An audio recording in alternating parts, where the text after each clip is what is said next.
India का कोई religion नहीं है। इंडिया सब रिलीजन को मानता है। अगर कोई रिलीजन को नहीं मानता, इंडिया उसको भी मानता है। मगर अफसोस हुआ देश के प्रधानमंत्री, आप सिर्फ एक ही मजहब के लोगों को लेकर गए लोकसभा में। क्या ये भारत का सेकुलरिज्म है? क्या ये सत्यमेव जयते है? क्या यही दिन देखने के लिए हमारे बुजुर्गों ने अंग्रेजों से लड़कर अपनी जानों की अजीम कुर्बानी दी थी? क्या इसीलिए हमारे बुजुर्गों ने काला पानी की सजा काटी थी? क्या इसीलिए टीपू सुल्तान ने अपनी जान की कुर्बानी दे दी अंग्रेजों से गुलामी को आजाद कराने के लिए? मिस्टर मोदी, आप हिंदुओं के भी प्राइम मिनिस्टर है, मुसलमानों के भी है, ईसाइयों के भी है, सिखों के लिए भी है, आदिवासियों के लिए आप सब 130 करोड़ जनता के वजीर आजम हैं। आप एक मजहब के नहीं हैं। और आज हम देखते हैं कि भारत की लोकसभा की पार्लियामेंट का इफ्तिताह हुआ। हमारे प्रधानमंत्री, वो एक फोटो आई लेटे हुए हैं। फिर एक टीवी पर मैं देखा कि लोकसभा के अंदर प्रधानमंत्री जा रहे और उनके पीछे कम से कम 18 से 20 हमारे हिंदू भाइयों के मजहब के पुजारी मंत्र पढ़ते हुए जा रहे हैं। प्रधानमंत्री, मुझे देखकर बड़ा ताज्जुब हुआ कि आपके दिल में ये जगह क्यों नहीं पैदा हुई कि जब हिंदू पुजारियों को लेकर मैं जा रहा हूं लोकसभा के अंदर, तो उसमें ईसाई पादरी भी होना चाहिए था, उसमें सिखों के मजहबी रहनुमा को भी होना चाहिए था, उसमें मुसलमानों के कोई एक मौलाना को भी होना चाहिए था। अरे यही तो भारत की खूबसूरती है। वजीर आजम, इस देश का मजहब एक नहीं है, भारत का एक मजहब नहीं है, भारत किसी मजहब को मानता भी नहीं है, भारत पूरे मजहबों को मानता है। इंडिया का कोई रिलीजन नहीं है, इंडिया सब रिलीजन को मानता है। अगर कोई रिलीजन को नहीं मानता, इंडिया उसको भी मानता है। मगर अफसोस हुआ देश के प्रधानमंत्री, आप सिर्फ एक ही मजहब के लोगों को लेकर गए लोकसभा में।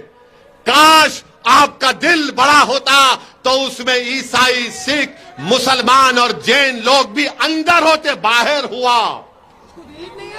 मगर लोग बोलते हैं, अब बोलेंगे नहीं बाहर नहीं हुआ, उस सूर्य रहमान का सूरा नहीं पढ़े।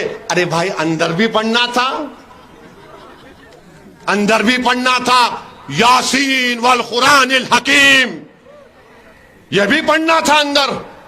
मगर प्रधानमंत्री सिर्फ अपने साथ इन्हीं लोगों को लेकर गए। वो लोकसभा का नया इफ्तिताह नहीं दिख रहा था, ऐसा दिख रहा था कि कोई दिल्ली के सुल्तान की ताजपोशी हो रही है।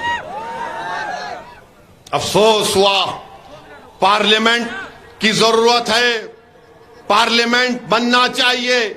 मगर ये क्या हुआ है? क्या ये भारत का सेकुलरिज्म है? क्या ये सत्यमेव जयते है? क्या यही दिन देखने के लिए हमारे बुजुर्गों ने अंग्रेजों से लड़कर अपनी जानों की अजीम कुर्बानी दी थी? क्या इसीलिए हमारे बुजुर्गों ने काला पानी की सजा काटी थी? क्या इसीलिए जलियांवाला बाग में हमारे बुजुर्गों ने अपनी जानों को कुर्बान कर दिया अंग्रेजों की गुलामी से आजादी हासिल करने के लिए?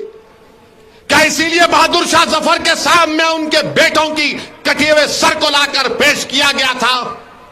क्या इसीलिए टीपू सुल्तान ने अपनी जान की कुर्बानी दे दी अंग्रेजों से गुलामी को आजाद कराने के लिए? बताइए आप मेरे अजीज दोस्तों और बुजुर्गों, ये देश के वजीर आजम को नहीं करना चाहिए था। मिस्टर मोदी, आप हिंदुओं के भी प्राइम मिनिस्टर है, मुसलमानों के भी है, ईसाइयों के भी है, सिखों के लिए भी है, आदिवासियों के लिए आप सब 130 करोड़ जनता के वजीर आजम हैं। आप एक मजहब के नहीं हैं।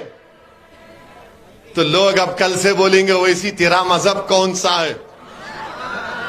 अरे दीवाने, मैं प्राइम मिनिस्टर ऑफ इंडिया की बात कर रहा हूं, मैं प्रधानमंत्री की बात कर रहा हूं, मैं वजीर आजम हिंद की बात कर रहा हूं। मेरी बात तुम जब करोगे, जब कोई मैं ओहदे पर आऊंगा। मगर इंशाअल्लाह ताला जब तक अल्लाह मुझे जिंदा रखेगा, जब तक आपकी दुआएं, आपका साथ रहेगा, असदुद्दीन ओवैसी जहां ठहरा है वहीं ठहरेगा। मेरी अगर ये फकीरी है तो मुझे अपनी फकीरी पर नाज है। अल्लाह ने मेरी फकीरी में शाही दी है। जो मुकाम अल्लाह ने मंजलिस के लोगों को दिया है वो किसी बड़े बड़े जमात के कायदीन को अल्लाह ने नहीं दिया है। ये अल्लाह का बहुत बड़ा करम और फजल है।